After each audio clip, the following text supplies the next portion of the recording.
నమస్కారం రఘురామకృష్ణరాజు. నమస్తే వంశీ. ఆ పార్టీ కూడా మీ వాయిసే కదా, పార్టీ బాగా వినియోగించుకుంది తెలుగుదేశం పార్టీ. 2.5 years నాది ఆల్మోస్ట్. ఎందుకంటే కరోనా కాలం అంతా మరి బయటికి తిరిగి పబ్లిక్ మీటింగ్లు పెడతానికి అవకాశం లేని సమయంలో మరి ప్రజలకి రెగ్యులర్గా ప్రతి ఇంట్లో ఉన్నదే నేనే నిజాలు చెప్పింది.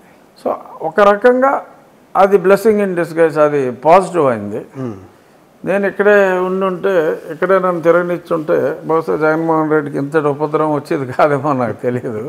బట్ ప్రజలకు నిజాలు చెప్పే అవకాశం వచ్చింది కాబట్టి నా నియోజకవర్గానికి మంచి జరగకపోయినా మరి వాళ్ళ అద్భుతంగా చంద్రబాబు నాయుడు గారి పరిపాలనలో రాష్ట్రానికి అయితే మంచి జరిగింది. నా నియోజకవర్గానికి నన్ను రానివ్వకపోవటం రాష్ట్రానికి మంచి జరగటంలో ఒక పాయింట్ డెఫినెట్గా. It's a considerable point. So నియోజకవర్గానికి ఏమీ చేయలేకపోయాను అన్న అసంతృప్తి పీడించిన మాట వాస్తవం. సో దానికి తోడు ఎటువంటి బాధ్యతలు కూడా లేకుండా నేను ఎక్స్పెక్ట్ చేసిన మాట నిజం. ఎందుకంటే ఇంత చేసాం మనం, మంత్రిలో కూడా ఎంచుకుంటారులే అని చెప్పి అనుకున్న మాట నిజం. బట్ ఎప్పుడైతే వాళ్ళు కన్సిడర్ చేయలేదో, whatever may be the reason, నేను పూర్తిగా ఇదొక రకంగా మన కాన్స్టిట్యున్సీ మీద ఫోకస్ చేయడానికి ఇదొక మంచి అవకాశం. నెగిటివ్గా ఎంత తీసుకోవాలి, దీన్ని పాజిటివ్గా తీసుకుందాం అని ఎక్కువ కార్యక్రమాలు. గవర్నమెంట్ దగ్గర పెద్దగా డబ్బులు లేవు.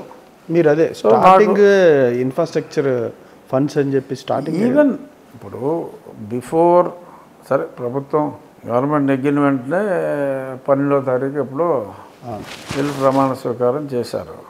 సరే మనం ఖాళీ. ఎమ్మెల్యేల ప్రమాణ స్వీకారం 19న 20న అయింది, ఆ జూన్. వీళ్ళు మంత్రులు అయిన ఒక 12 రోజుల తర్వాత అయింది. సో ఎమ్మెల్యేగా ప్రమాణ స్వీకారానికి ముందే నేను నా ఎజెండా ముందు జనాలకు ఏం చెప్పానో అది, ప్లస్ ఇంకొంచెం ఎక్స్ట్రా పనులు ఏవైనా సరే నేను నా స్నేహితుల సపోర్ట్తో, ఇండస్ట్రియలిస్టుల సపోర్ట్తో నేను చెప్పినవన్నీ చేసేస్తాను. ప్రభుత్వాన్ని ఇప్పుడు మళ్ళీ అసలే జగన్మోహన్ రెడ్డి ఆర్పేసి వెళ్ళిపోయాడు, చిల్లిగా కూడా అడగను, నేనే చేస్తాను, నేను ఏదైతే చెప్పానో అవన్నీ నేనే చేస్తానని చెప్పి ఒక యుద్ధ ప్రాతిపదికనే చేపట్టడం జరిగింది. అనుకోకుండా నేను ఊహించిన దానికన్నా కూడా ప్రజల్లోంచి అంత సపోర్ట్ నేను ఎక్స్పెక్ట్ చేయాలి. నా స్నేహితులు పారిశ్రామికవేత్తలు ఇస్తారు అన్నంతవరకు నాకు హోప్ ఉంది. ప్రజల్లో కూడా ఓవర్వెల్మింగ్ రెస్పాన్స్ ఒకసారి పనులు మొదలుపెట్టిన తర్వాత రావటం. సో అన్నీ టకా స్కూళ్ళ అభివృద్ధి కానివ్వండి, కాలువలు, డ్రైన్లు, మంచినీటి సదుపాయాలు, ఇవన్నీ కూడా ఒకదాని తర్వాత ఒకటి అనుకున్న దానికన్నా వేగవంతంగానే చేసుకోగలిగా. ఈ ప్రాసెస్లో ఈ ఇన్ఫ్రాస్ట్రక్చర్ ఫండ్స్ అని చెప్పి తీసుకురావడంలో మొదట బాగానే ఉన్నా, ఇప్పుడు లోకల్ వాళ్ళు కూడా మీకు సపోర్ట్ చేస్తూ ఉన్నారు. పైకి మీకు సపోర్ట్ చేస్తున్నారు, మీ వెనక మిమ్మల్ని తిట్టుకుంటున్నారని ఫీల్ అవుతున్నారా? అది రేపు పొద్దున్న రాబోయే తరంలో, అంటే ఇంకో 5 years తర్వాత కావచ్చు, అధికారం ఉన్నప్పుడు బాగానే ఉంటుంది, అధికారం తర్వాత మీ మీద ఏమైనా నెగిటివ్ ఇంపాక్ట్ ఏమైనా క్రియేట్ అవుతుంది అంటారా? అంటే అసలు అలాంటి విషయాల్ని అసలు ఆలోచించట్లా. ఎందుకంటే నేను ఒక పాజిటివ్ దృక్పథంతో, ఇప్పుడు చాలా చోట్ల మంచినీటి కాలువల పక్కన ఆక్రమణలు ఉన్నాయి. అవును, మీరు అన్నది వాళ్ళు నెగిటివ్గా ఫీల్ అవుతారు కదా అనేది అనుకుంటున్నాను నేను. అంతేనా? కాదండి, మీరు ఏదైతే ఫండ్స్కి సంబంధించి గ్యాదర్ చేస్తున్నారో, సర్కిల్ నుంచి కావచ్చు, ఇండస్ట్రియలిస్ట్ కావచ్చు, మీరు అడుగుతున్నారు, ఇవ్వకపోతే వేరేగా ఉంటుందని చెప్పి అందరూ సపోర్ట్ చేస్తున్నారు. లేదు, అసలు క్వశ్చనే లేదు. అది మీ నెగిటివ్, మీ ఇమేజ్కి నెగిటివ్ ఇంపాక్ట్ అయితే రాదు. ఇంకా ఇన్ఫ్యాక్ట్ నన్ను అడుగుతూ ఉన్నారు, అడిగి మరీ ఇస్తే, ఇప్పుడు ఆల్రెడీ నేను ప్రారంభించిన పనులకి నాకు సరిపడే నిధులు ఉన్నాయి, ఇప్పుడే వద్దు, నేను ఈ పనులు అయిన తర్వాత ఇంకేదన్నా పని టేకప్ చేయవలసి వస్తే అప్పుడు అడుగుతానని చెప్పి నేను ఆపుతున్నా. మీరే ఆపుతున్నారు? నేను ఆపుతున్నా. సో అంచేత అది ఈ హైడ్రా తరహా వ్యవస్థని ఉండి నియోజకవర్గంలో ఎందుకు తీసుకురావాలనిపించింది? అలాంటి తరహా వ్యవస్థ హైడ్రా అనే దాని గురించి నేను మొదలుపెట్టిన టైంకి నాకు తెలియదు. అవును, అప్పుడు అది లేదు. అదేంటంటే కాలువల పక్కన ఉన్న ఆక్రమణలో దానివల్ల మంచినీరు కలుషితం అయిపోతుంది. డైరెక్ట్గా వాళ్ళకి వేరే డ్రైన్లు ఉండవు. పంట కాలువ పక్కన ఇల్లు ఉంటుందో పైప్ పెట్టేస్తాడు పంట కాలువకి, వాళ్ళ వాటర్ అంతా ఇందులోకి వస్తుంది. ఆ వాటర్ అంటే మీకు శానిటరీ ఇదంతా కూడా ఇటు వచ్చేస్తుంది. సో ఎప్పుడు జబ్బులే. అందరు ఎక్కడో దగ్గర విపరీతంగా జబ్బులు అలా నడుస్తుంది, పట్టించుకున్న నాదులు లేడు.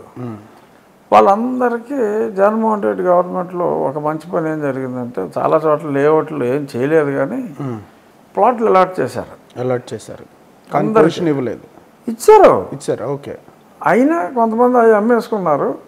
ఇక్కడి నుంచి కదలకుండా ఇక్కడ ఇలాగే ఉన్నారు. లేదా కొందరు అక్కడికి వెళ్ళిపోయి ఇల్లు కట్టుకొని మళ్ళీ అమ్మేశారంటే కాగితం మీద రాసుకొని అమ్మేశారు. ఎవరికైతే హౌసెస్ అలాట్ అయినాయో వాళ్ళందరినీ అక్కడ పంపించి అన్అలాటెడ్ పీపుల్కి ఎలిజిబిలిటీ ఉంటే కొన్ని చోట్ల ఇల్లు కొనుక్కున్న వాళ్ళు ఒరిజినల్ అలాటీకి ఇచ్చారు. ఆ కొనుక్కున్నవాడు కూడా ఇఫ్ ఈజ్ రియల్లీ ఎలిజిబుల్ అంటే ఆ కొనుక్కున్న వాళ్ళు ఏదో ఊరోడు వస్తే ఇక్కడ ఇవ్వడానికి లేదు. But if they are really eligible వాళ్ళకి మళ్ళీ నేను ప్లాట్ అలాట్ చేసి ఆ లేఅవుట్ అభివృద్ధి కూడా సాధ్యమైనంత వరకు ఆ లైటింగ్, ఆ మంచినీళ్ళు అవన్నీ కూడా ఇన్ఫ్రాస్ట్రక్చర్ కూడా ప్యారలల్గా యుద్ధ ప్రాతిపదికను కంప్లీట్ చేసి వాళ్ళని అక్కడికి తరలించడం జరిగింది. సుమారు 400 ఇల్లు ఖాళీ చేయించినట్టున్నారు. 700 పైన ఉంటాయి. 700 పైన ఇంకొక 400-500 ఖాళీ చేయించాలి.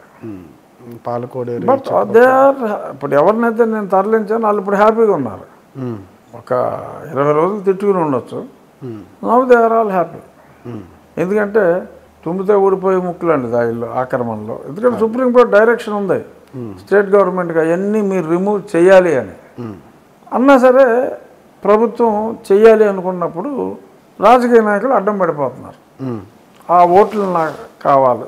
రాజకీయ నాయకుడు ఏంటంటే జనరల్గా 100కి 100 ఓట్లు పడిపోవాలనుకుంటాడు, ఎవరికాడు అనుకుంటారు. బట్ నేను అందరూ బాగోవాలని నేను అనుకుంటా. ఆ ప్రాసెస్లో కొందరు టెంపరీగా ఇబ్బంది పడతారు. అల్టిమేట్గా they are getting their own house. ఇప్పుడు ఆల్మోస్ట్ 2.5 లక్షలు గవర్నమెంట్ ఫ్రీగా ఇస్తుంది, సైట్ ఇస్తుంది. ఎందుకులే అని ఒక రకమైన నిర్లక్ష్యం వీళ్ళకి, బెనిఫిషరీస్కి. సో వాళ్ళని మీరు ఇవ్వండి, మీ ఇల్లు మీరు కట్టుకోండి అని చెప్పి నేను పంపించి, సో దానివలన టెంపరీగా ఇప్పుడు నేను ఓకే 700 ఇల్లు, 7 మూగుల్లో 7 నలుగురు ఉంటారు అనుకోండి. ఒక 2000 మంది ఇబ్బంది పడినా ఇప్పుడు చివరికి 1000 ఇళ్ళు అవుతాయి. ఒక 4000 మంది ఇబ్బంది పడినా నా నియోజకవర్గంలో 2 లక్షల మంది హ్యాపీ అవుతారు. వాళ్ళకి బెటర్ వాటర్, కంటామినేషన్ లేని వాటర్ వస్తుంది. సో ఎంతమందిని సంతోషపెట్టాము అనేది ఇంపార్టెంట్. అండ్ కొద్దిమంది బాధపడినా అది టెంపరీగా బాధ తప్ప కపుల్ ఆఫ్ మంత్స్లో వాళ్ళు కూడా హ్యాపీ అవుతారు. ఈ ఇయర్స్లో అది దాటిపోతుంది అంటారు. మీ మీద నెగిటివ్ ఇంపాక్ట్ ఉండదు. అసలు నెగిటివ్ ఇంపాక్ట్ ఉండే అవకాశం లేదండి. ఈ మొండితనం ఎక్కడి నుంచి వచ్చింది? చిన్నప్పటి నుంచి ఉంది. మీ కుటుంబంలో ఇంకా నాన్నగారు కానీ మీ అన్నయ్యలు కానీ ఎట్లా వాళ్ళు ఎవరికి లేరు. Okay sir, okay, thank you sir. Thank you.